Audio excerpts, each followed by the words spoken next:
سن لیں میرے آقا علیہ السلام کے دیوانوں، اللہ کے حبیب نے فرمایا میری امت پر ایک وقت ایسا آئے گا لوگوں کے جسم متقی ہوں گے۔ یہ خاص طور پہ سنو، نماز کے وقت مسجد کی طرف دوڑنے والوں، ہاتھوں میں تسبیح لے کر بیٹھنے والوں، چہروں پہ داڑیاں سجانے والوں، خوبصورت ٹوپیاں پہننے والوں، اس پر خوش مت ہو جانا کہ مجھے دیکھ کر کے میں ولی دکھتا ہوں۔ اس کا کوئی تصور نہیں ہے اسلام میں کہ ظاہر سورا ہو اور باطن گندا ہو۔ میرے آقا فرماتے ہیں، بخاری مسلم کی حدیث ہے، ان اللہ لا ينظر الى صورکم والى اموالکم ولکن ينظر الى قلوبکم۔ اللہ نہ تمہارے چہرے دیکھتا ہے، نہ تمہارے اموال دیکھتا ہے، نہ مال دیکھتا ہے، نہ چہرے دیکھتا ہے، وہ تو تمہارا دل دیکھتا ہے۔ تو آقا کریم نے فرمایا قریب قیامت میری امت کا حال یہ ہوگا، جسم متقی ہوں گے اور دل فاسق ہوں گے، ایسے لوگ جنت کی خوشبو بھی نہ سونگیں گے۔ جب یہ فرمان پڑھو تو دل لرز جاتا ہے، کہیں ہم لوگ اسی میں تو نہیں؟ جسم اتنے متقی نظر آتے ہیں کہ لوگ کیا سے کیا تصور کرتے ہیں۔ مسلمانوں غور کرو، جن کو رسول پاک نے جنت کی بشارتیں دی، جن کے گھوڑوں کی ٹاپ سے لگی ہوئی دھول کی قسم قرآن نے یاد کی، وہ لوگ روتے تھے یہ کہہ کہ اللہ کہیں میں منافق تو نہیں ہو گیا۔ حضور سے پوچھتے تھے یا رسول اللہ کہیں ہم منافق تو نہیں ہو گئے۔ حضور کے پردہ فرمانے کے بعد حذیفہ الیمان سے فاروق اعظم ہر بار پوچھتے تھے، حذیفہ تجھے حضور نے تمام منافقین کے نام بتائے ہیں، اللہ کی قسم دے کے کہتا ہوں بول میرا نام منافقوں میں تو نہیں۔ وہ عمر جس کا ذکر توریت میں، جس کا ذکر انجیل میں، جس کا ذکر قرآن میں اشداء علی الکفار کے حوالے سے ہے، جس کا ذکر اللہ رب العزت نے یوں کیا کہ حبیب تیرے لیے اللہ کافی ہے اور وہ مومنین جو تیری اتباع کریں۔ یہ فاروق اعظم کے ایمان لانے کے بعد قرآن نے کہا جس کی رائے کی تائید میں قرآن کی 22 آیتیں نازل ہوں، سبحان اللہ۔ وہ عمر ابن خطاب جس کا حلیہ اللہ نے توریت میں بیان کیا ہو، وقت نہیں ہے یہاں جس کا ذکر کیا جائے۔ فاروق اعظم کی شان یہ ہے کہ توریت میں ان کا حلیہ ہے۔ اشارہ صرف دے رہا ہوں، واقعہ نہیں۔ جس وقت بیت المقدس پہلی بار فتح ہوا تو اس وقت دیوار پہ چڑھ کے ایک بڈھا راہب کہتا ہے کہ تمہارا مسلمانوں کا جو امیر ہے اس کو لاؤ، ہم چابیاں دے دیں گے۔ تو لوگوں نے ابو عبیدہ ابن الجراح کو سامنے کھڑا کیا تو اس نے اوراق دیکھے اور چہرہ دیکھا، کہا ہم نہیں دیتے چابی۔ کہا آپ نے تو کہا تھا چابی دینے کا، پھر کیوں نہیں دیتے؟ تو اس وقت اس بڈھے راہب نے کہا توریت کو مانوں کہ تجھے مانوں، کیونکہ توریت میں جس کا حلیہ ہے مسلمانوں کے امیر کے حساب سے وہ نہیں ہے۔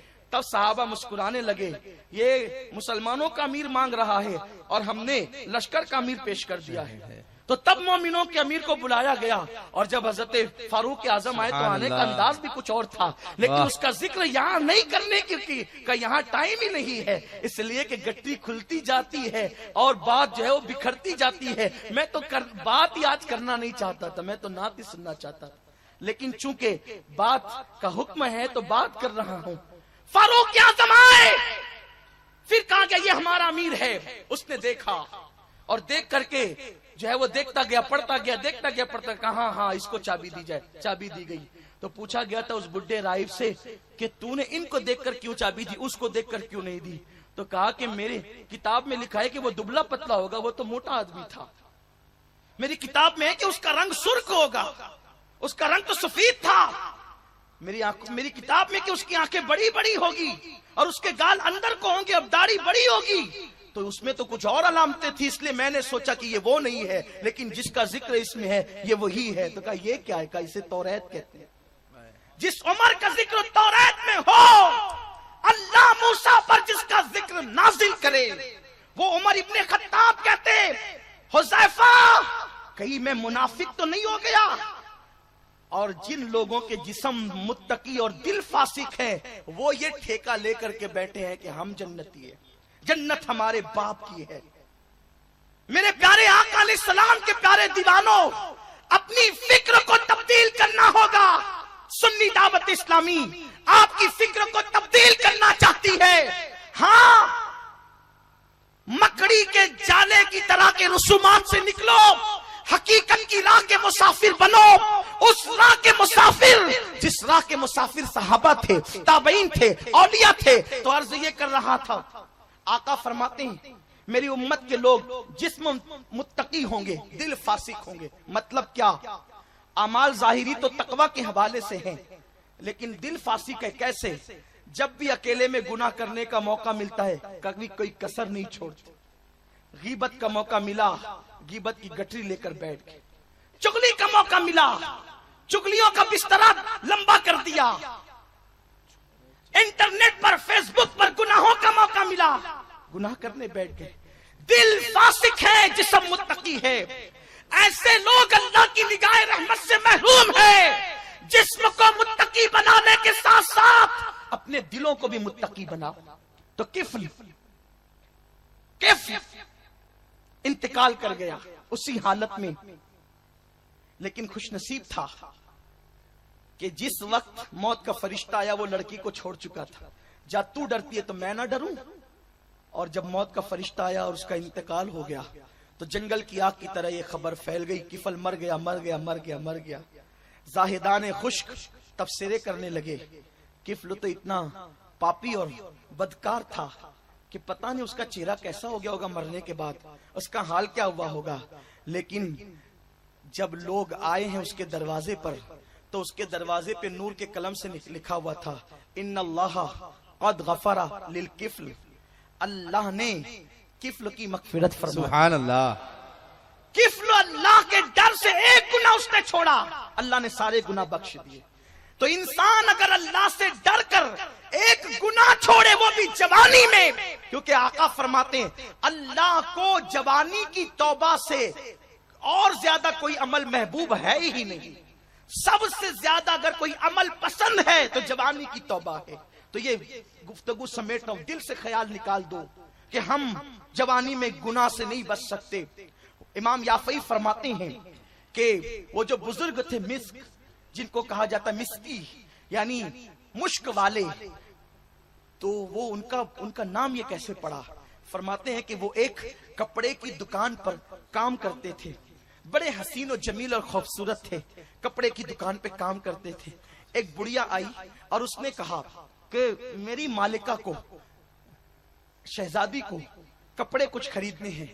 وہ لے کر کے آئی اس کو، وہ جو نوجوان تھا اس نے کپڑے کے تھان پھینکنا شروع کیے۔ جیسے وہ اندر آتا گیا اس کو دیکھ لیا گیا تھا، بڑا خوبصورت ہے، اندر آتا گیا، تالے ڈالتے گئے، تالے ڈالتے گئے، حتیٰ کہ جب اندر خوب لے کر آئے تو کپڑے کا تھان اس نے پھیلا کر، دیکھو یہ کتنا اچھا ہے۔ تو لڑکی نے جواب دیا اس سے اچھا تو ہے۔ اس کے پیروں کے نیچے سے زمین کھسک گئی، میں تو کپڑا بیچنے آیا تھا اور یہ کس چیز کا مطالبہ کر رہی ہے۔ آخرکار اس نے کہا کہ اللہ سے ڈر، تو کیا بات کرتی ہے؟ اس نے کہا میں نے تیرے ساتھ اپنی نفس کی خواہش پوری کرنا ہے۔ اس جوان نے کہا اللہ سے ڈر، یہ جائز نہیں ہے، یہ بڑا بدترین جرم ہے۔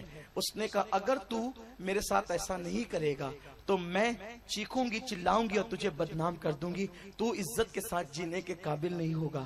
تو یہاں تو جان بچانا بھی ضروری، دامن بچانا بھی ضروری، عزت بچانا بھی ضروری۔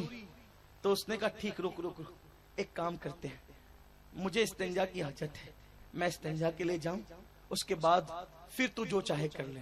کہا تو استنجا کے بہانے بھاگ جائے گا۔ تو اس نے اپنی کنیز سے کہا کہ جا بالا خانے پر جو اپنا بیت الخلا ہے اس میں لے جا۔ وہ جوان گیا، بیٹھے بیٹھے سوچ رہا تھا گناہ سے بچوں کیسے، بچوں کیسے، بچوں کیسے۔ ایک خیال آیا، ایک کام کرتے ہیں، یہ تو میری خوبصورت چمڑی کو دیکھ کر کے فریبتا ہے، تو اس کو بدبو سے نفرت ہوگی، ظاہر سی بات ہے انسان کو بدبو سے نفرت ہوتی ہے۔ اندر کا گندگی اور میلا نکالا اور اپنے بدن پہ مل لیا۔ لوگوں کو بیت الخلا سے نفرت ہے، جبکہ نکلتی ہے ان کے پیٹ ہی سے۔ نفرت کرنا بھی چاہیے، لیکن رستے میں اگر گندگی پڑی دیکھیں گے تو دامن سمیٹ لیں گے اور 4 قدم دور سے ہٹیں گے۔ گندگی اگر جسم پہ لگ جائے تو پانی سے دھلی جا سکتی ہے، لیکن اگر اس دامن پر گناہ کے دھبے لگے تو اسے پانی سے نہیں دھلا جا سکتا۔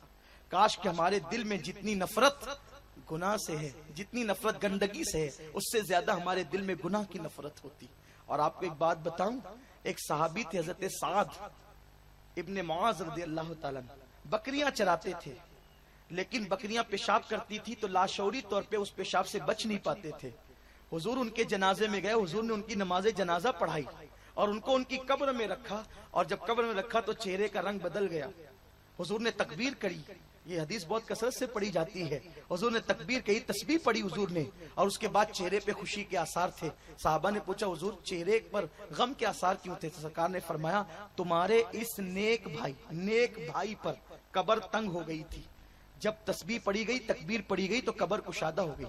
نیک جس کو حضور کہیں, اسٹیج کا ناظم نیک نہیں کہیں. ناظم حضرات تو کسی کو بھی کچھ بھی بناتے ہیں, کوئی افسانہ نگار نہیں کہ افسانے میں کسی کو نیک کہا جائے, ڈرامہ نہیں, بلکہ جس کو نبیوں کا امام نیک کہیں. ہمارا ایمان ہے اگر کسی بدکار کو بھی وہ نیک کہہ دے وہ اسی وقت نیک ہو جائے, کیونکہ ان کی زبان سے جو نکلتا اللہ اس کو پورا فرما دیتا ہے. تو فرمایا تمہارے نیک بھائی پر قبر تنگ ہو گئی تھی اور سو تسبیح و تکبیر پڑی گئی تو قبر کشادہ ہو گئی. تو کہا قبر کیوں تنگ ہوئی تھی؟ تو فرمایا کہ وہ پیشاب کے چھینٹوں سے, یعنی جو بکریاں پیشاب کرتی تھی بکریوں کے پیشاب کے چھینٹوں سے نہیں بچتا تھا, اس لیے قبر تنگ ہو گئی تھی. صحابی اگر لاشعوری طور پر بکری کے پیشاب کے چھینٹے سے نہ بچے تو تعلیم امت کے لیے حضور بیان کر رہے ہیں کہ ان کی قبر تنگ ہو گئی. تو ہم تو گناہوں سے بھی نہیں بچتے, ہم تو زنا کے اڈوں سے بھی نہیں بچتے, ہم تو شراب کے اڈوں سے بھی نہیں بچتے. ہمیں کیا ہو گیا ہے کہ ہم جنت کا سرٹیفکیٹ لے کر آئے, جنت کی سندیں لے کر آئے ہیں. اس دن کو یاد کرو جس دن اللہ تم سے تمہاری جوانی کے بارے میں سوال کرے گا, اور تم اپنی راتوں کی داستان جب اپنے ماں باپ کو نہیں بتا سکتے تو اللہ کے سامنے اپنی راتوں کی داستان کیا بتا سکو گے. اس لیے اپنی جوانی کی حفاظت کرو, اور اس کے لیے بہترین ہمارے پاس پلیٹ فارم موجود ہے. ماحول کے حوالے سے سنی دعوت اسلامی سے وابستہ ہو جائیں تو انشاءاللہ ہماری جوانی محفوظ ہو سکتی ہے. گناہ کے حوالے سے اس نوجوان نے گندگی کو اپنے بدن پہ ملا, اور ملنے کے بعد باہر آیا تو چونکہ گندگی تھی اس نے چلانا شروع کیا, پاگل پاگل پاگل, اور اس کو نکال دیا گیا. وہ چلے گئے تو گھر جا کے غسل کیا.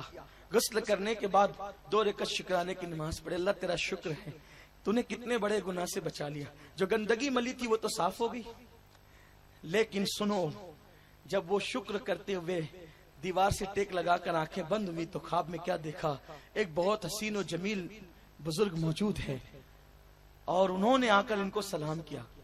تو انہوں نے کہا بزرگ آپ کتنے خوبصورت ہیں, کون ہیں آپ؟ تو آپ نے فرمایا میں یوسف ہوں, یعقوب علیہ السلام کا بیٹا یوسف صدیق.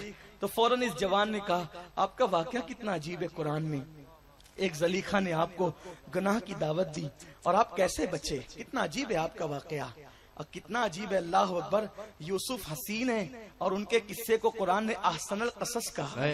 کتنا حسین واقعہ ہے یہ.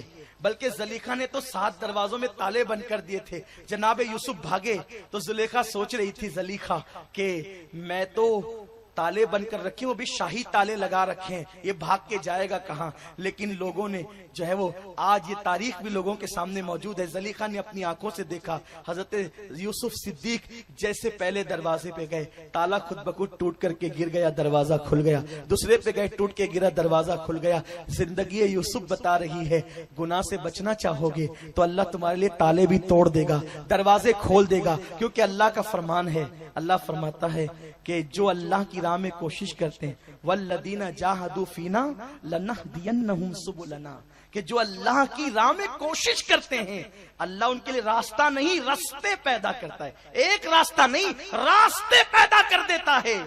تو جناب یوسف علیہ السلام سے اس نے کہا آپ کا واقعہ کتنا عجیب ہے, آپ کیسے گناہ سے بچے؟ آپ نے جواب دیا میں تو نبی ہوں, میرا واقعہ تو عجیب ہے لیکن زیادہ عجیب تیرا واقعہ ہے کہ تو غیر معصوم ہو کر گناہ سے بچا ہے. مجھے میرے اللہ نے حکم دیا کہ تو نے گناہ سے بچنے کے لیے اپنے بدن پر گندگی ملی تو میرے قریب آ, میں اپنا ہاتھ تیرے بدن پہ مل کر تجھے جو ہے وہ معطر کر دوں. جناب یوسف نے ان کے بدن پہ ہاتھ پھیرا. جب وہ خواب سے اٹھے تو ان کا گھر بھی مہک رہا تھا اور ان کا جسم بھی مہک رہا تھا. ایک دو دن نہیں, ایک دو ہفتے نہیں, ایک دو مہینے نہیں, ساری زندگی بدن مہکتا رہا. انتقال ہوا تو جسم مہکا, کفن مہکا, قبر میں رکھ دیے گئے تو قبر بھی مہکی. جو گناہوں سے بچ کر یوں جوانی گزارتے ہیں اللہ ان کو یہ مرتبے عطا فرماتا ہے. کاش کہ اللہ ہماری جوانی کو بھی پاکیزہ کر دے, ہماری نگاہوں میں بھی حیا عطا کر دے, ہمارے دلوں کو بھی تقدس عطا کر دے. دوران گفتگو اگر کوئی غلطی ہو گئی ہو اللہ معاف فرمائے. استغفر اللہ ربی من کل ذنب واتوب الیہ. لا الہ الا اللہ محمد الرسول اللہ صلی اللہ علیہ وسلم وما علینا الا